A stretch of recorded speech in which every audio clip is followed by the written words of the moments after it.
Hello, and welcome to another episode of the Markets at a Grand series. My name is Rufus Kamau, Markets Analyst at FX Pesa. So sorry for that. Today we'll be talking about the key market events that we are expecting, events that we have already experienced, and what to look forward to as we await the New York opening bell. So the markets have been pretty quiet for the better part of the week. Monday having bank holidays in both the UK as well as the US. Their stock markets being closed meant low volatility in the markets. But today we are seeing some signs of hope, volatility coming in, and we'll be trying to gather and analyze that. So far, the most bullish asset seems likely to be oil. We have seen some good recovery in both Brent oil as WTI tickers, and we'll be looking forward to see if there is a more increased activity in other assets as volatility comes back. And of course, we get more news coming in from the economic calendar.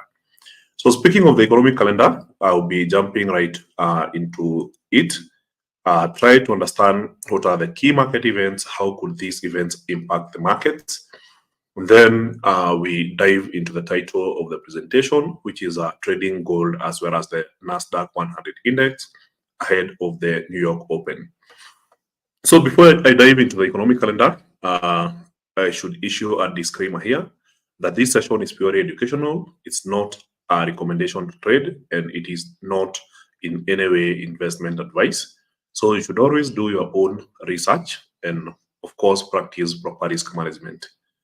So looking at the economic calendar, today being the Tuesday, 28th of May, we have had quite a number of data announcements. Right from the morning, the key highlights include the retail sales coming in from Australia, which disappointed, up 0.1% in the previous month, which is an improvement from the previous reading of negative 0.4.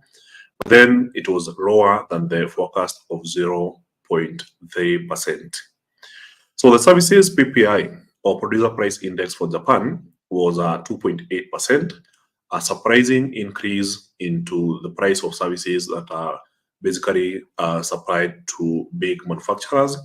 So in this case, we notice that there is an inflation trend, but then we had more opposing data for the same period, where we had the Bank of Japan core CPI coming in at 1.8%, which was lower than the expected 2.2%, and of course lower than the previous reading of 2.2%, which is an indicator that Japan is slowly climbing back towards deflation environment. So far, Japan had maintained a good record of having inflation moving towards 2%, but now we have seen for the first time a jump below 2%. So if I clean the chart, I remove the expected, you'll notice that the last time inflation was below 2% was back in September 2022. So for all this period of 1 year, we have seen inflation in Japan remaining high. So this is the first time we are seeing inflation drop below 2%. And this was quite surprising. So going forward for the rest of the day, we have just seen the Canadian industrial PPI coming in hotter than expected at 1.5%. This was higher than the 0.8% expected, and of course higher than the previous reading of 0.9%. This means that the producer price index, the producer prices for the industrial sector are currently increasing, which shows that there is more inflationary pressure. Then we had, in this case, the RMPI, which came in also hotter than expected at 5.5%. So in this case, we are looking at the factors influencing the industrial sector. So on one side, you look at the PPI, and in this case for raw materials, they're also coming in hot at 5.5%, higher than the previous 4.3%, of course higher than the expectation. So going forward, the major news for the rest of the day is the S&P Global Case-Shiller Composite 20 Housing Price Index, which is expected at 4 p.m. I believe it should be out now. I haven't refreshed my calendar. So this one came in stronger than expected for the US, meaning that the housing market is basically warming up again. So from a previous reading of 7.3, now we have seen an increase to 7.4%. And for housing price index overall, there was an increase of 0.1%, which is an opposing data point. So on one side, for the Case-Shiller data, we are seeing the housing price index going up. But then for the month, we are only seeing a small increase, which is lower than the previous increase of 1.2%. So next data point will be the Conference Board Consumer Confidence Survey, which is coming up at 5 p.m. And then we'll have two Fed members speaking, Fed member Cook as well as Daly speaking at 8:05 p.m. So nothing much impacting the markets across the economic calendar, which in this case implies that it's a good area for technical traders perspective. So if you are a person who is majorly focused on a price action, then it's best when there's not a lot of news impacting the markets. So that makes it a good rich ground for technical trading. So going forward for tomorrow, before the next session, which will be at 11 a.m., we'll be expecting to see the ANZ Business Confidence Survey report at 4 a.m., then the Consumer Price Index for Australia at 4:30. Later on, we'll get the German GfK Consumer Climate Survey, as well as the Japan Consumer Confidence Survey. This is 8 and 9 a.m. Then we focus on the German preliminary CPI, which is a measure of inflation in Germany. And then from there, we'll have another session at 11 a.m. That is the market snapshot. So hopefully you'll be right on time to cover that tomorrow.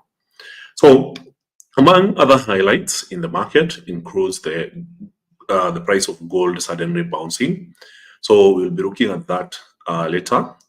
I would like to show you a fascinating thing happening in the market this morning, and not morning in Kenya. So as the US looks to open the stock market, remember, this is the first time the market is opening since Friday last week, because yesterday was a holiday.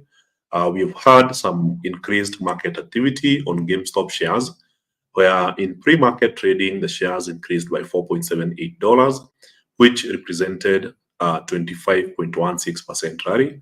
So despite having a closing price of $19 last week, today we'll be expecting a big gap and the price to open at $23.73. So that will be a key focus for the day. So in addition, we'll also be looking at more activity in NVIDIA stock, which happened to rally in pre-market trading, being up 2.96%. I hope everyone can see this. So despite having a closing price of $1,064.69 on Friday, there was no activity on Monday, and now we are seeing the market will potentially increase higher by $31.64 or 2.97%, which means that there is a very strong likelihood that we see NVIDIA trading at $1,100 per share. And this could be very enticing later in the day once the market opens. So it's one of the key assets to be focusing on. I remember we covered the earnings of NVIDIA and how NVIDIA beat both earnings as well as revenue expectations. So it was a stock that reported some much higher performance. And on top of the report, also they announced a 10-to-1 share stock split, which will be happening some point in mid-June. So for now, we are seeing more speculators going for NVIDIA, and this could be a dominant trend for the New York session today. So I'm trying to load here, and somehow I'm not seeing the photos. I don't know whether it's my internet, which is really slow. So I'll be coming back to you guys. If you are experiencing any issues with volume or what's happening with my internet, kindly give me some feedback on the comment section. So hello, Wangari Patrick, and thank you for joining the session. All right, so somehow it won't load. Don't know why. It's a Google page. So let's try refreshing. me see if it will have loaded. Okay, not yet loading, but already the message is there. So make sure to check out the performance of NVIDIA shares, look at the quarterly earnings history, and you'll see how it beat earnings and made that massive rally. So as the market looks to open today, if you look at the past 30 days, you'll notice that there has been a very good performance from the US technology sector as well as the communication services. Consumer defensive stocks have also done pretty well, and the biggest losses have majorly in the energy sector. So in this case, looking at stocks like Amazon, Nvidia, Microsoft, Apple, Google, Meta, or the giants, it seems like big tech is doing really well. And despite the Fed members saying that they might hold interest rates higher for longer, we could be seeing some further acceleration in these stocks, with one of the biggest bets in the markets being Nvidia. And Nvidia seems likely to continue pushing higher and maybe to tackle Apple as the world's #2 biggest stock in the market. This acceleration is moving faster than Apple, and there's a good reason we see Nvidia beating the 2.62 trillion USD. And if it gets to 3 trillion, then we should be looking at Nvidia potentially becoming the biggest market, the biggest company in the entire stock market, compared to Nvidia, Apple, and everything else. So on the gold side, this is what we are seeing. One side, we have seen Fed's Kashkari giving a speech or an interview with CNBC earlier today. So he basically said that inflation has moved sideways recently. We shouldn't rule anything out of policy path. So this is in preparation mentally that the Fed could potentially accelerate the rate hikes and go a little bit higher in order to make sure that inflation is moving sustainably towards 2%. In this case, I mean the US inflation. So on the gold side, we've had quite a rally, and recently gold took a step backwards and now it's bouncing again. So gold price stays strong yet hovers around 2350. So gold price grows to 1% after bouncing off 2-week low of 2325. So strong US economic data dampens hopes for Fed easing and pressured gold prices last week. So we saw gold prices moving further back downwards on hopes that interest rates may stay higher for longer. But then we're also seeing gold breaking out of that marriage with US interest rates as demand continues increasing across board, leading to much higher prices. So upcoming US PCE price index anticipated to report core increase of 2.8% year over year and headline growth of 0.3% month over month. And this is expected on Friday. It's the main event that a lot of traders are waiting for this week. So on other news, if you look at why the interest rates aren't stopping gold, there's a comprehensive article here. I don't know if I can share this with you guys so that when you have time, you can dig deeper into it. So it's in the comment section. I hope it goes on Twitter too, but I know definitely it's going to YouTube comment section. So morning, hi Michael, and thank you for joining. So we continue with the article here. So these days, it seems nothing can stop gold, not even the Federal Reserve. Gold continues to hit new highs as an increasingly uncertain world has more people turning to the safe haven asset, so much so that its performance has largely shaken off rising bond yields, to which it has historically maintained a positive correlation. So US benchmark rates are hovering about 5.25 to 5.50% as of May. And after recent consumer price index reports, they are now likely to meet expectations for 3 cuts in 2024.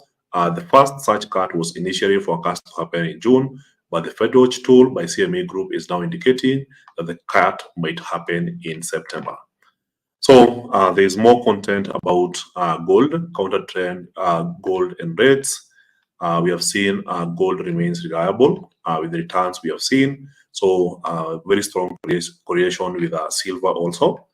gold rising popularity. So beyond gold futures, people are also accumulating physical gold in droves. So the US discount retailer Costco is selling 1 ounce bars made of nearly 24 karat bullion, raking in 100 to 200 million monthly and diversifying its revenue streams, according to Wells Fargo analysts.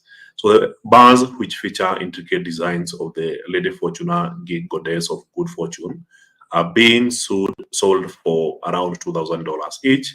They are non-refundable and capped at 5 per Costco member. So there's too much demand for gold in the US, but also it's happening in China. So if you look at the factors contributing to the gold rally, one, the new post-pandemic era has brought an unprecedented amount of uncertainty that has made bullion or even silver, which hasn't traditionally been used as a safe haven, increasingly attractive. So what's next for gold remains to be seen, but a variety of factors could influence its ability to continue its rally. So one of them is investor sentiment. Of course, there's a more positive sentiment on gold. We have also seen geopolitical stability being an issue, where we are seeing wars erupting left, right, and center. Now it's Israel versus Egypt.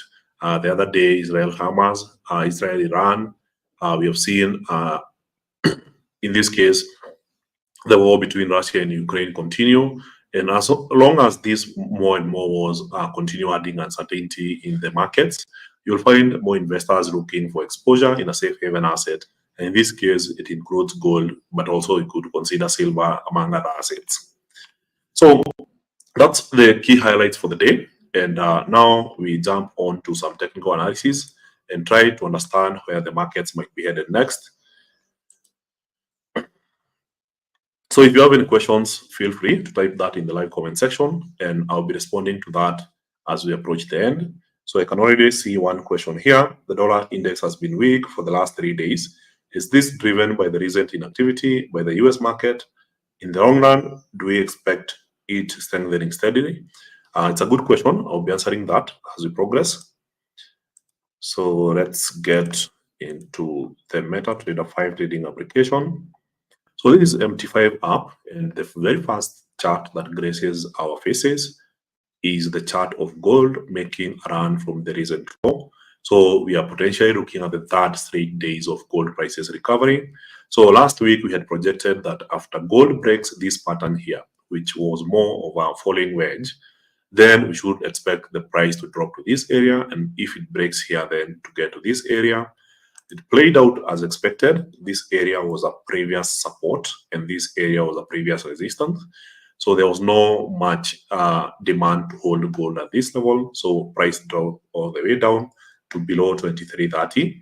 But then since then, we have seen Friday's market activity followed by Monday and Tuesday being pretty strong for gold.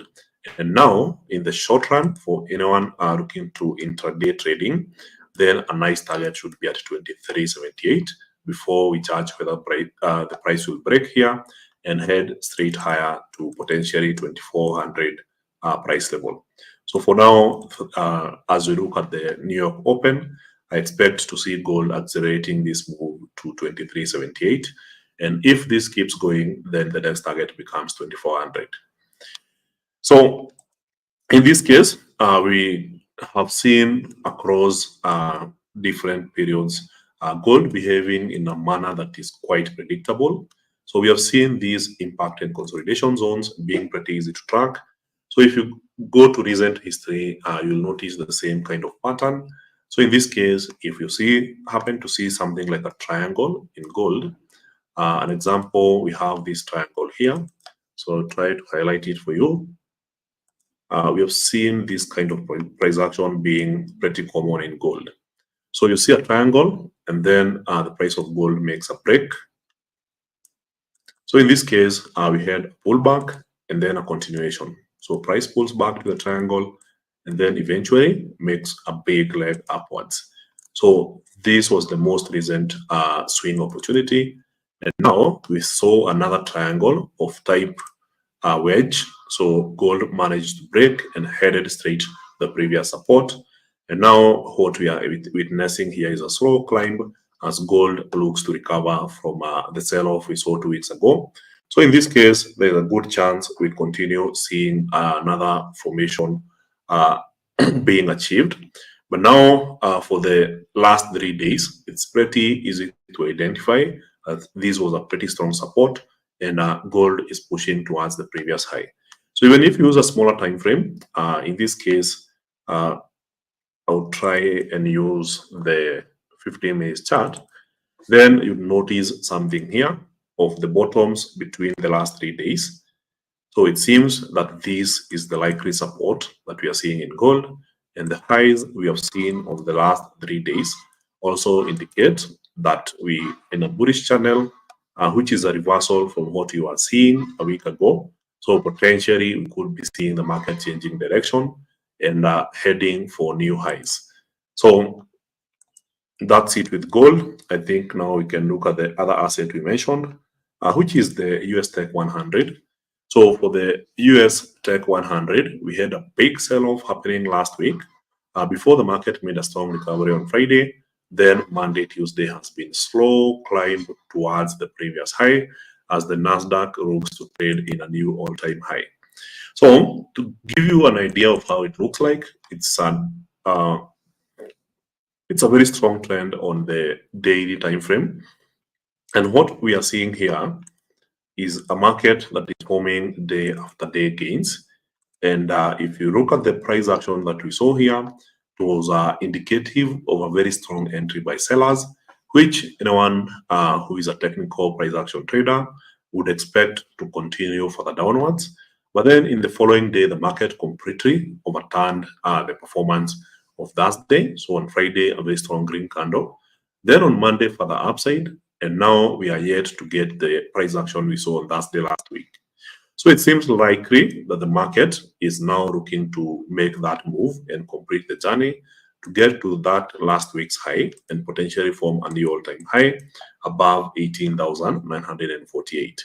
So in this case, after the pullback we have seen across the last couple of hours, if you look at the 15 minutes chart, then there is some form of price action pattern between yesterday and today, where the market seems to be finding support along this line. And according to the last 3 candlesticks, you can see buyers attempting to make an entry here.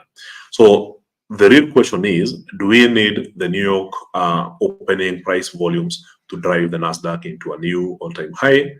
Then the answer is yes. So as we get into the New York Open, if we happen to see a spike right from this area, then we should be looking at a potential new all-time high in the Nasdaq during the New York session. So this is the idea. We don't know whether it will happen right away. Sometimes we have seen the New York Open and the market dive right straight.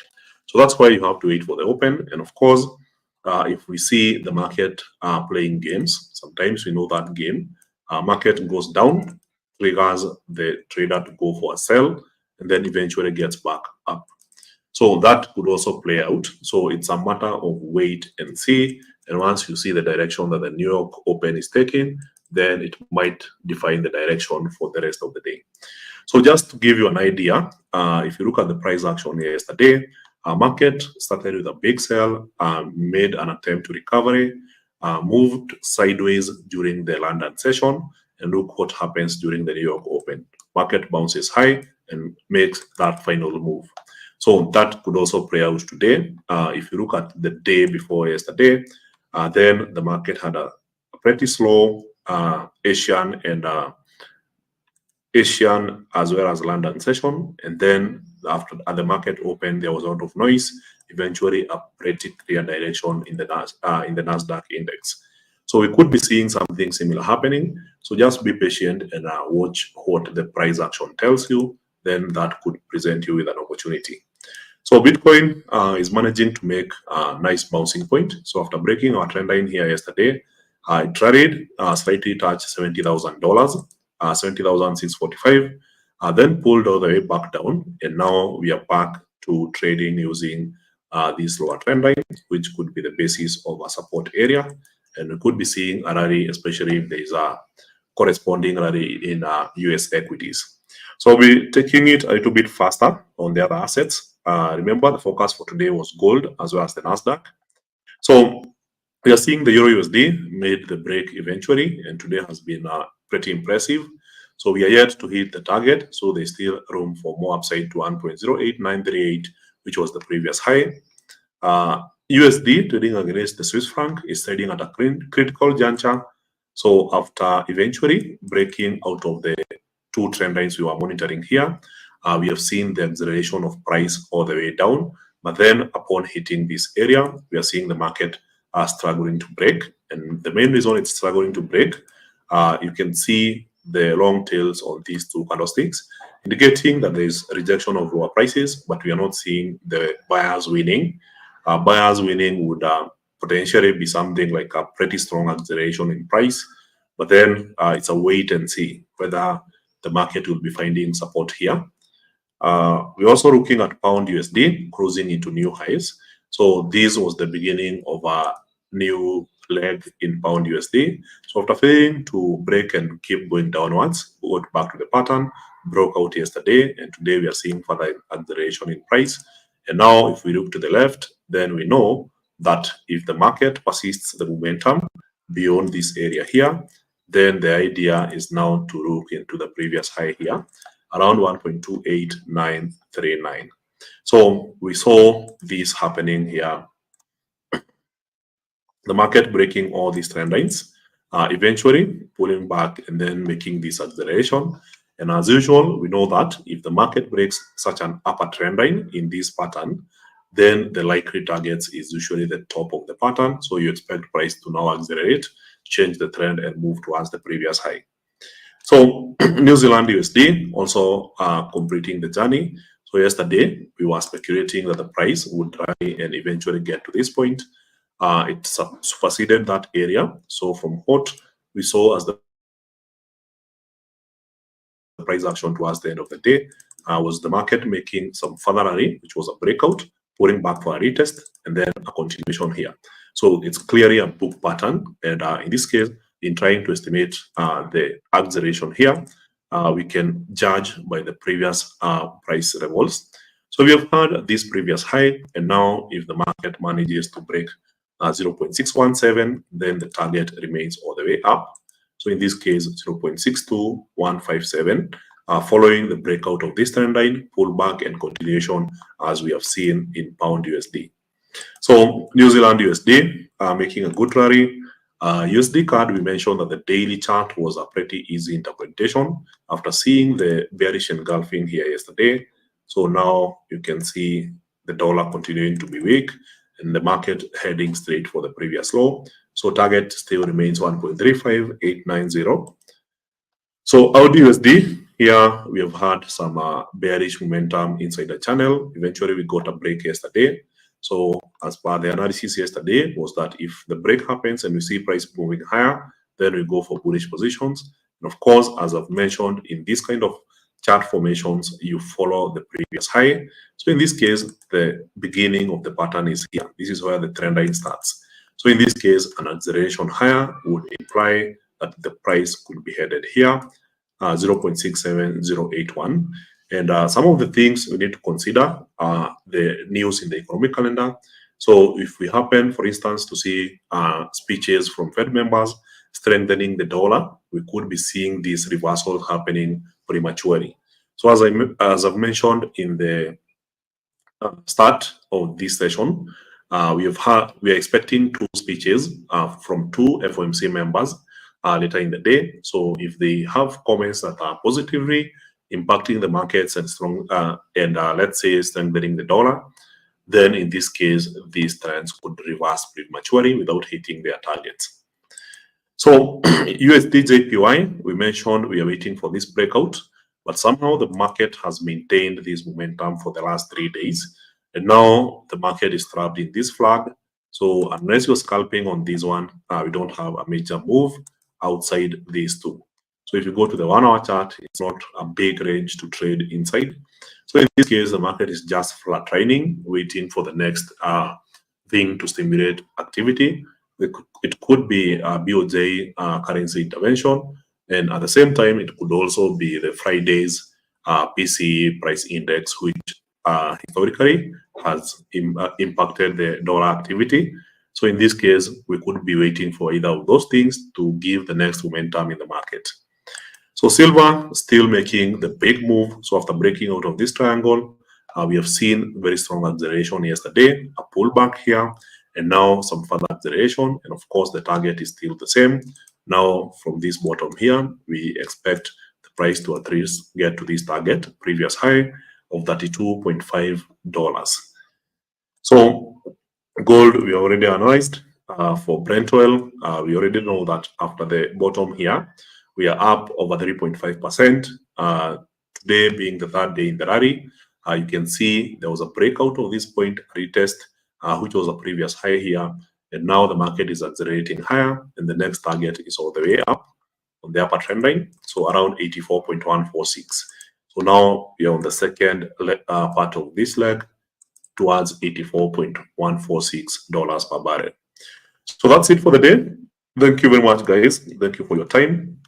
Remember, even on Twitter, you can click on the live and then raise your questions there, and I will be able to see those questions and respond to them.